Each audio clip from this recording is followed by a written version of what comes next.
Amina was a widow. The sun knew her struggles. It cast long shadows in her small home. She had 3 children, Yasser the eldest and 2 younger daughters, Layla and Sarah.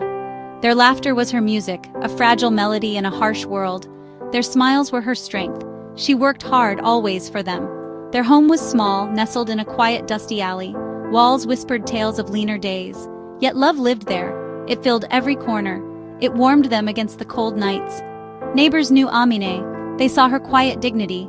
She asked for little. She gave what she could, a kind word, a shared piece of bread. Her spirit was a gentle light. Life was a constant balancing act. Food was scarce. Worries were many. Amina mended old clothes. She stretched every coin. Her hands were rough from work, but they were gentle with her children. She taught them kindness. She taught them to hope, even when hope seemed a distant star. She hid her tears mostly. Her husband was gone, taken too soon. She carried his memory, a precious, painful thing. Now she was both mother and father, a heavy cloak to wear. But she wore it with grace. Her children were her world, her reason to fight. Her determination was a silent vow, a promise whispered to the silent, watching stars. She would not falter. Yasser was full of life. He played in the dusty streets, his laughter echoed. He dreamed big dreams like his father. One afternoon, a cart, a sudden, terrible sound. Yasser lay still. A cry tore from Amina's throat. Her world stopped. Fear, cold and sharp, pierced her heart. He needed help, fast. The doctor's words were heavy. Surgery. Expensive surgery.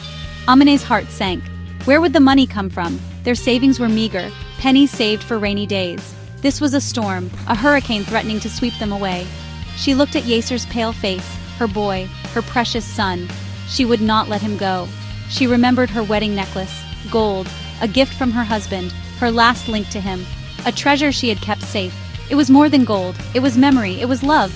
But Yasser's life was more, so much more. Her decision was swift, painful, but clear. She would sell it for him, for his future. The surgery was a success. Yasser slowly healed. Amina watched over him. Her heart ached for the lost gold, but it rejoiced for her son's return. She had sacrificed a piece of her past to secure his future. This was a mother's love. Fierce, unconditional, a love that asked for nothing in return, only the well-being of her child. Yasser grew stronger. The shadow of the accident faded. An opportunity came, a letter, a chance to work abroad, far away in a land of promise. He showed it to Amina. His eyes shone with hope. This could change everything for all of them. He could build them a new life, he promised. Amina listened, her heart a mix of fear and hope. To see him go so far, it was a new pain. But his dream was her dream too. A better life for her children, that was all she ever wanted. The agent needed money, for travel, for fees, a large sum, more than they had ever seen. She had to find a way. Their small home, it was their only asset, their sanctuary. She made a difficult choice. She would mortgage it.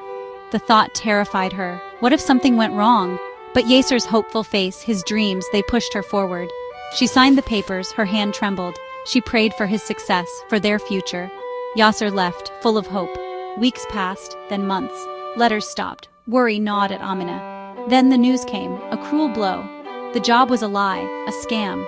The money was gone. Yasser returned, empty-handed, heartbroken. His dream had turned to dust, and Amina's sacrifice felt like a gaping wound. The bank sent letters, cold, demanding. The mortgage payments were due. Amina had nothing. The fear of losing their home became real, a dark cloud over their lives. Yasser was consumed by guilt. He tried to find work, but jobs were scarce. Despair settled in their small house, heavy, suffocating. Amina worked harder than ever. She took any job she could find, cleaning houses, washing clothes. Her days started before dawn.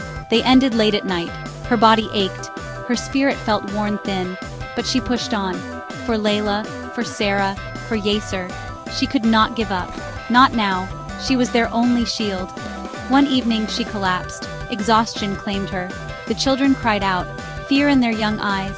The doctor said she needed rest, proper food, less stress. It sounded like an impossible dream. How could she rest? The world kept spinning. Bills kept coming. Her children needed her. Strong, unbreakable. But even in the darkness, Amine's spirit flickered. A tiny, stubborn flame. She would not be defeated. She found strength in her children's faces, in their small hands holding hers. She would fight, with every last breath, for them. This hardship was a test. She would endure. She had to. Their survival depended on her. Word of Amina's struggles spread, through the narrow alleys, through the marketplace. Her story touched hearts. People knew her quiet strength, her unwavering love for her children. The community began to stir. Small acts of kindness started to appear. A bag of rice left at her door, a warm meal shared, a whispered prayer. A local women's group heard her tale. They were moved by her sacrifice, by her resilience. They organized a collection. Neighbors, shopkeepers, even strangers. They gave what they could. Little by little it grew, enough to help with the bank, enough to lift the immediate burden. Hope began to breathe again in Amina's home. The group also helped Amina find a steady job, working at a small daycare. She loved children. It was good work, honest work. Yasser too found part-time work. He started to smile again. The shadow of guilt began to lift. Layla and Sarah returned to school. Their laughter, once fragile, grew stronger, louder. Amina often sat by her window. She looked at her children. Their future, once so bleak, now held promise. Her sacrifices had been heavy. The path had been so hard. But she was not alone. Kindness had found her. Community had saved them. Her heart was full, not with riches, but with a quiet, deep gratitude. A mother's last shadow had given way to a new dawn.